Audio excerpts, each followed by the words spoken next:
Well, all right. Disney, what are you doing here? What are you doing, Marvel? You're making Halloween specials, horror movies. That's not what you're known for. You're known for making family friendly content where people are singing and dancing in the streets and stuff. Is this any good? This Werewolf by Night? Well, let's talk about it. My name is Brandon Keith Avery, and this is just my opinion.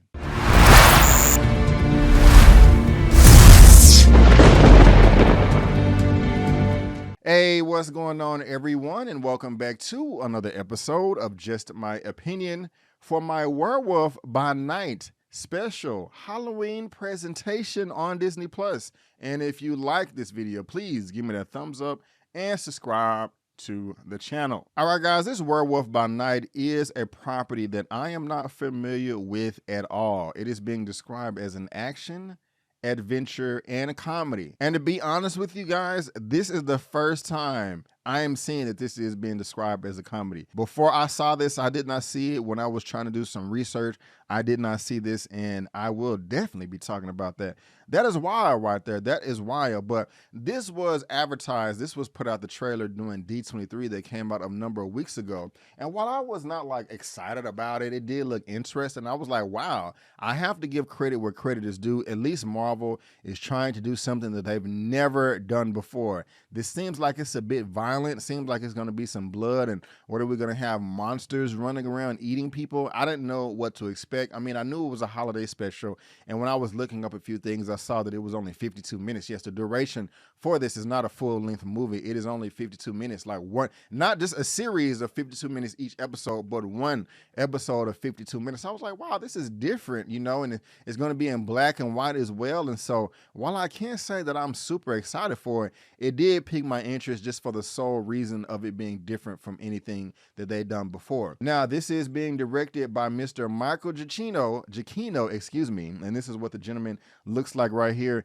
He has worked with Marvel a number of times, and this is his directorial debut. The way he has worked with Marvel before was as a composer. He has worked on Spider-Man No Way Home. He's also worked with Disney with Lightyear, Thor, Love and Thunder. He also did the Batman that came out earlier this year or last year. Spider-Man trilogy by John Watts. And so this man knows his way around Marvel, around superhero properties, etc. But this is his first time up to bat. But before I get into all the nitty-gritty, before I get into all my likes and dislikes, let me tell you exactly what this series or this special presentation is all about. Werewolf by Night follows a lycanthrope superhero who fights evil using the abilities given to him by a curse brought on by his bloodline. Now, guys, I will go ahead and say this. I'm surprised by this. This Werewolf by Night is dang near perfect. This is some of the best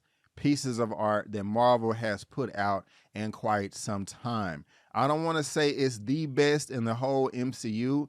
I really have to think about it, but it is up there. This is definitely in the top 10 as far as all movies are concerned and Disney Plus shows. I really have to think about where it ranks, but I was blown away by this and it was nearly perfect. One of the things that I really like about it is the black and white filter that they use to show this and tell this story. Now, this was filmed on digital. It was not filmed on film, but they were able to use a black and white filter to give you the black and white effect, and it did help. I like that. Now, the whole thing is not in black and white. Majority of it is, but I like the way they used that and the cinematography and all that.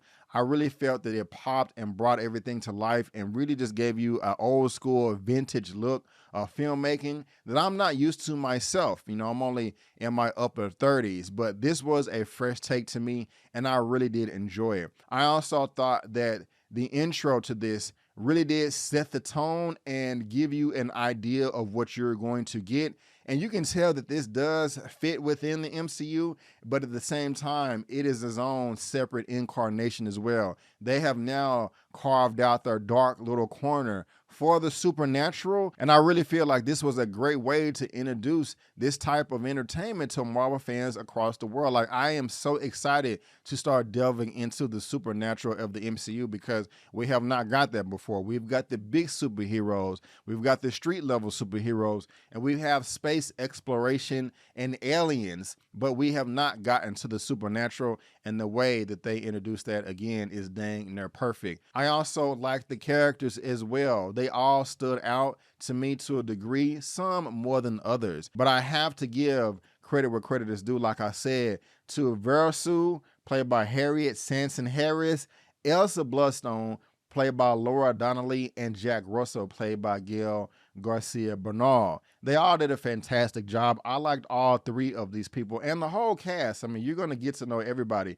Even Jovan, played by Kirk R. Thatcher. Never heard of him before, but they did an exceptional job. But I have to say that Harriet Sanson Harris, playing Verusa, she stole the show to me. She was really, really frightening. She was really, really uneasy for me. At some point in time, she seemed like a nice, sweet old lady that's not innocent, just has some things going on in her head, while she would do a 0 to 60 transition to where I thought she was the mother of Satan. And I was like, whoa, this woman is really committed in her cult-like obsessive behavior. And I thought that she was a fantastic character. Also, the action in this was phenomenal. It was well choreographed, it was well shot, and they did not hold back on the gore and violence. There was actually blood shown in this. Now, yes, it was black and white, and that was one of the reasons they used the black and white filter to help cover up the carnage, but it worked. You still was able to get that amount of violence that you want to see on screen, but it wasn't too grotesque to where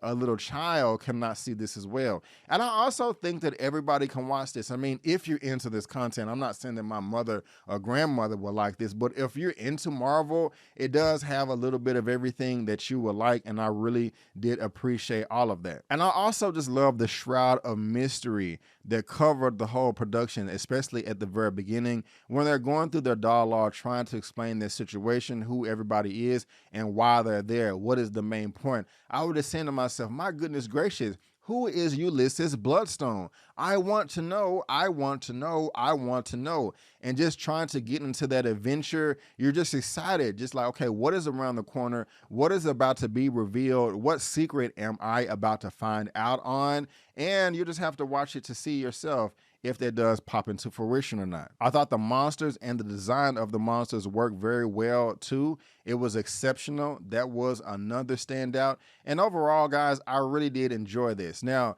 earlier on, I did say that I was surprised that this was a comedy. I don't know why it's being described as a comedy. It should be described as like an action, adventure, thriller, suspense, mystery.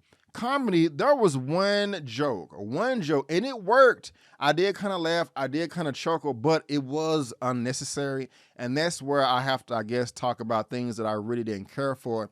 It's just the joke, it wasn't bad, and it worked. It did work, but it was unnecessary. They did not have to include it in there, and it did cut the tension just a little bit. And at one point in time during the fighting, they did have to take a small break where two characters were getting to know each other. They were talking for just a little bit, and it kind of did dip down a bit as far as boredom is concerned for maybe about 10 or 15 seconds, and then it picked back up. But that was the only bad part, is that maybe 10 or 15 seconds of boredom, like, okay, I kind of want to get back to the fight. And the joke, it wasn't a bad joke. It just, I felt it was unnecessary. But guys, I do have to give credit where credit is due to Michael Giacchino, because I was very surprised by this. My expectations were low, but I really did like it. Again, this is some of the best that Marvel has put out for some time. I'm not saying the best, and I'm not saying that this is the best thing in the world, but Phase 4 hasn't been the best out of all phases, and this is definitely better than a lot of Phase 4. As far as everything else, I don't know. It's all subjective. We would just really have to sit down, pull out a pen and paper, and hash all that out. But if this is the first time for Michael Giacchino to come up to bat, Marvel needs to keep him around for a long time. Guys, if I had to rate this out of a 1 out of 10, I would give my rating for this at the very end of this review. But for now, guys, that is just my opinion, and I want to thank you so much for tuning in. If you did enjoy this video, please go ahead and give me the thumbs up and subscribe to the channel. Helping me reach 50K, not 40K, but 50K. And if you do subscribe, you're going to get movie reviews, movie news roundup, show interviews, Atlanta season 4, She-Hulk, Disney Plus, Power Book 3, Raising Kanan, and also Rings of Power. But guys, I just want to thank you so much for tuning in. Before you go, and if I were to rate Werewolf by Night out of a 1 out of 10, I would give it a 9 out of 10. Yes, a 9 out of 10. But guys, again, I just want to thank you so much for tuning in. And before you go, don't forget that my name is Brandon Keith Avery, and that's just my opinion. Peace.